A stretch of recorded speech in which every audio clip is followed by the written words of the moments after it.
Hi, I'm Alistair Weaver. That's the immensely talented Reese Counts. This is a Tesla Model 3 Performance. That is a Dodge Charger Daytona Scat Pack, otherwise known as the new Charger EV. And this is Edmunds U-Drags. Let's get on with it.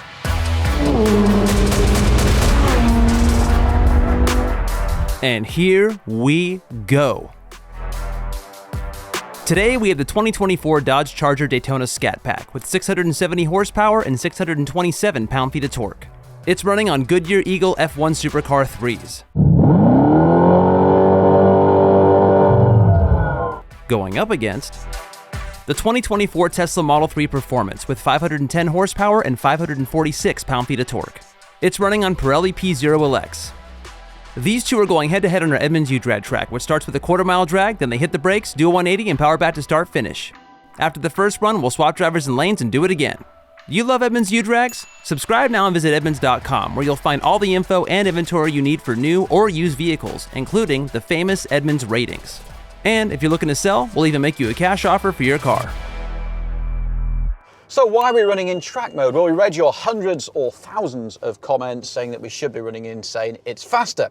So we went back to the Edmunds test track and ran it in both modes. The reality is if the battery is at full or nearly full charge, then the 0 to 60 and the quarter-mile times are identical whether we run in track mode or in insane. Only when we started to degrade the battery did the insane mode actually make a difference. Now this of course is an Edmunds U-Drags track. It's not just a standard drag race. We have to brake and we have to corner, and in those conditions track mode is actually preferable.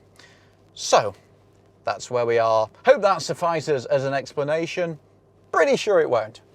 I'm here in the new Dodge Charger Daytona Scat Pack. So this is the all-new Charger, and the Daytona means it is the electric one.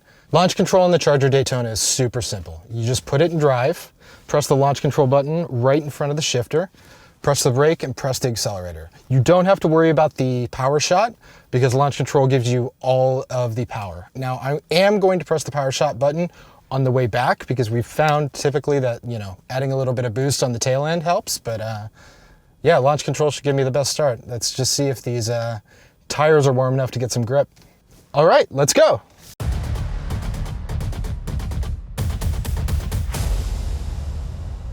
Five, four, three, two, one.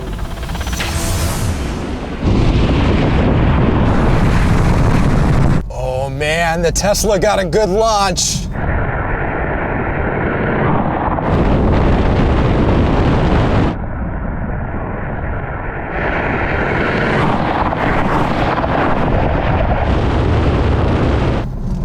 God, and it's just pulling away.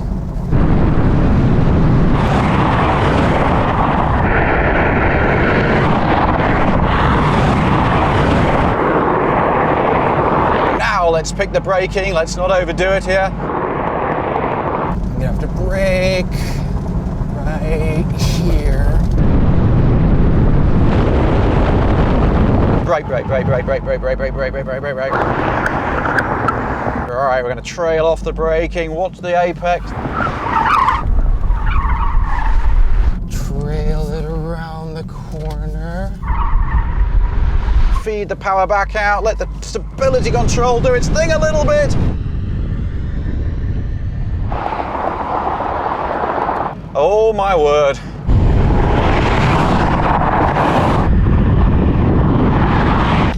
Oh man.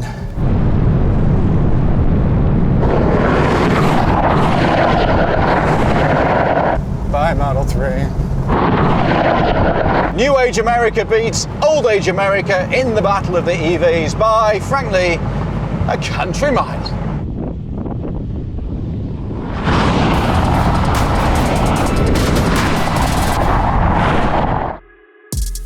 You know, you boot the right pedal, the electronics do their thing. There's not a lot of finesse really, and just away it went. And then it was just, you know, making sure I picked my braking and didn't overdo it into the corner. What I found with this car, if you carry too much in, it will really push. So you've got to get the balance right between you know, trying to carry the speed through the corner, but there's a very fine line at which it starts to push, and once it starts to understeer, it's hard to get it back into a neutral balance. So it's a fine art getting this thing through the corner, but once you've got it beside the exit curb, you can put the power down, the computer helps a little bit, and away it goes. It looked good, and I'm sure it felt better than this. This thing is just a pig. We're almost 6,000 pounds in a two-door vehicle. I know it's electric, but that is so, so heavy.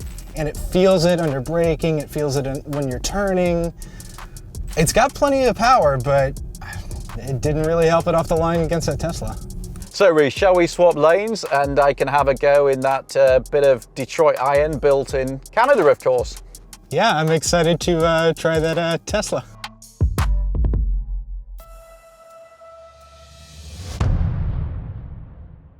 So, here we are in the Scat Pack. First of all, I think this is a stunning looking car. It's beautiful. Although inside I do feel like I sit a little bit too high. How can I win this race? Probably with a great deal of difficulty. What can I do differently? Well, I'm going to go into drag mode rather than track mode just to see if that makes a difference and gives me extra more power. I'm also going to use the power shot coming off the corner as soon as I've got it straightened up, as soon as I'm in position to use it, similar to what we do in the Ioniq 5N. Apart from that, it's going to be a struggle. Okay, I am in our Tesla Model 3 Performance, a car that weighs nearly 2,000 pounds less than that Charger. That should help me off the line, that should help me in braking, that should help me in the corner. Yeah, I'm not gonna try anything different than Alistair did. He won that last race, and I think he probably had the best technique, so yeah, let's see how it goes.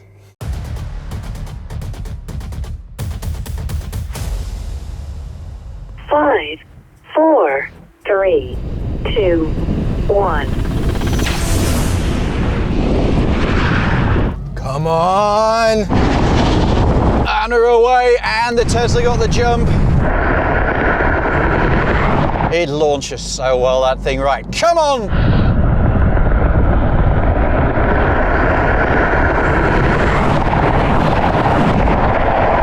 Ooh, bye, Dodge. Come on, Detroit via Canada.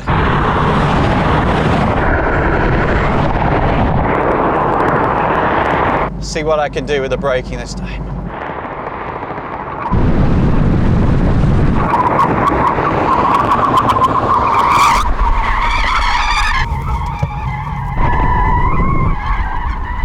Let's get you fired out and let's. Whoa! I got a bit of oversteer that time.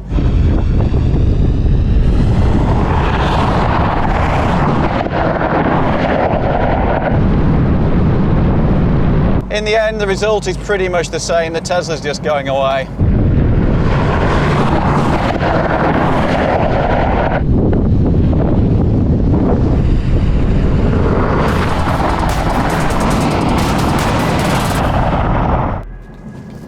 So Reece, that time I got a chunk of oversteer. The balance on that thing needs a little work. Like you were saying, it seems like the electric motors are equal output, which gives it a little bit of a weird characteristic. Yeah, I completely changed my style to try and make sure that we didn't get the push that I did, and then as soon as I went back on the power, it just gave me a little bit of a rear end slide, which then cost me a little bit leaving the corner. So I mean, it's kind of hard to get the balance exactly right. I was much better on the braking there, got into the corner, and as you go back and power, just getting that little bit of kick, and that's just where that thing fires out the corner. I got a little bit of oversteer getting on the power too early in this thing, but you know, with the all-wheel drive, it just hooks up, and Tesla's done a really great job at tuning these electric motors. Very neutral car. Yeah, you got to work out which way this is gonna go. It feels like all the torque control needs a bit of work. Let's jump out and refresh our thoughts. Wasn't that cool? Here's the track conditions. And for the best numbers. 0 to 60 goes to the Tesla at 3.1 seconds. Quarter mile goes to the Tesla again at 11.3 seconds at 122.1. Max cornering goes to the Charger, pulling 1.19 Gs. And the win goes to the Model 3 with a time of 33.3 seconds at 131.2. For the official leaderboard, head on over to edmunds.com/U-Drags.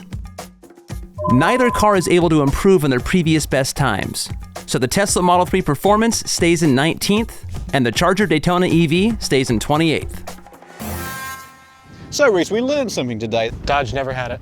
Never had it. It's good under braking, but through the corner, off the line, even on the straightaway, the Tesla's just got more. And let's face it, that's what, 20 grand cheaper? Yeah, significantly less expensive. Yeah, that does look cool though. I know. It does look very cool. It's got personality. It has got personality, but it didn't have enough oomph No. to beat the Tesla. Sadly, not by a long way. If you enjoyed that race, be sure to check out everything that Edmunds.com has to offer. We'll even make you a cash offer for your old car. Check out our superb reviews that Reese and team compile. All your car shopping needs in one friendly, wonderful place. Thanks for watching. Be sure to like and subscribe. We'll see you next time.